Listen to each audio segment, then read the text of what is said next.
வாங்க எல்லாரும் சேர்ந்து பூ கட்டுவோம். ஊர்ல இருந்து பூ கொண்டு வந்தாங்க பறிச்சு. ஸோ பூ தான் கட்ட போறேன். ஒரு சில வருடங்களுக்கு முன்னாடி எல்லாம் பாத்தீங்கன்னா எனக்கு பூவே கட்ட தெரியாது. இப்பதான் பூ கட்டவே எப்படி ஒரு 2 வருஷம் இருக்கும்னு நினைக்கிறேன். 2 to 3 வருஷம் ஆகுது பூ கட்ட பழகி. சரிங்களா, அதனால பூ கட்டுறது எல்லா வேலையும் நம்ம கிட்ட ஒப்படைச்சிட்டாங்க. எல்லா வேலையும் நம்மளே தான் பார்த்துட்டு இருக்கோம். சரிங்களா, சரி காய்ஸ் வாங்க பூ கட்டுவோம். அது என்னன்னா எப்படி முடிச்சு போட்டு கொடுத்துட்டு இருக்காங்க பாருங்க, கொடுமை, கழட்டவே முடியல. எனக்கு சின்ன வயசுல இருந்து பூ கட்டுறதுக்கு யாருமே சொல்லித்தரல. அப்புறம் இவங்க வீட்டுல எல்லாம் பூ கட்ட தெரியலன்னா ஒரு மாதிரியா பேசுவாங்களா கல்யாணத்துக்கு அப்புறம். அதுக்கப்புறம் தான் நான் என்ன நினைச்சேன்னா எப்படியா அவனு பூ கட்ட பழகணும் அப்படின்னு சொல்லிட்டு வெறும் குச்சி இருக்கு பாத்தீங்களா, குச்சியை வச்சு கட்ட ஆரம்பிச்சேன். அதுக்கப்புறம் பூ வாங்கிட்டு வர சொல்லிட்டு சீசன் கம்மியா இருக்கிற நேரத்துல பூ வாங்கிட்டு வர சொல்லிட்டு பூவை கட்டி பழகினேன்.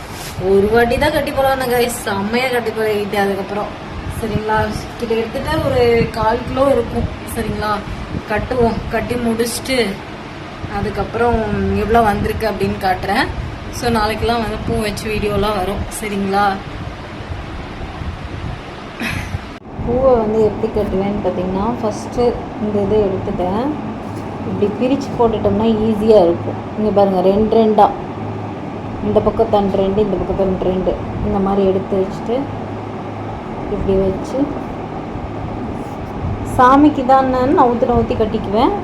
நம்மளுக்குன்னா நம்ம கொஞ்சம் கிட்ட கட்டினோம்னா நல்லாயிருக்கும். சரிங்களா, நான் சாமிக்குங்கிறனால நவுத்தி தான் கட்டுறேன். சாமிக்கு மாலையாக போடுறோம் இல்லையா, அதனால் இப்படி வச்சு இந்த பக்கம் ஒரு சுற்று, இந்த பக்கம் ஒரு சுற்று, இந்த மாதிரி தான் கட்டிகிட்டு இருக்கேன். பூ கட்டிட்டேங்க, பூ கட்டிட்டேன்.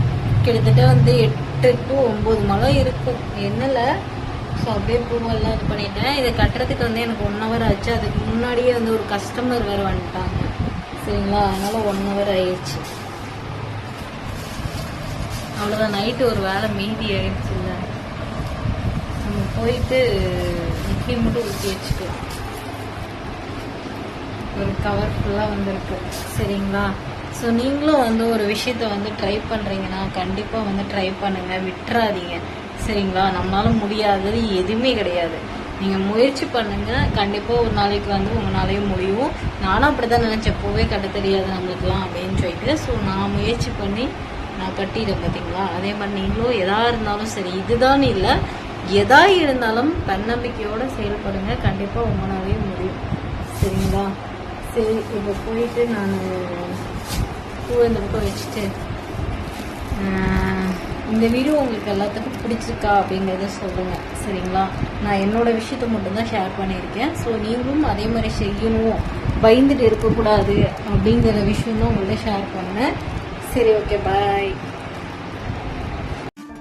இன்றைக்கி வீடியோவில் உங்களுக்கு என்ன விஷயம் உங்களுக்கு பிடிச்சிருந்துச்சு அப்படிங்கிறத சொல்லுங்கள். இந்த வீடியோ இதோட முடிச்சுக்கலாம். பாய் எல்லாத்துக்கும். மீண்டும் ஒரு நல்ல வீடியோவில் சந்திக்கலாம்.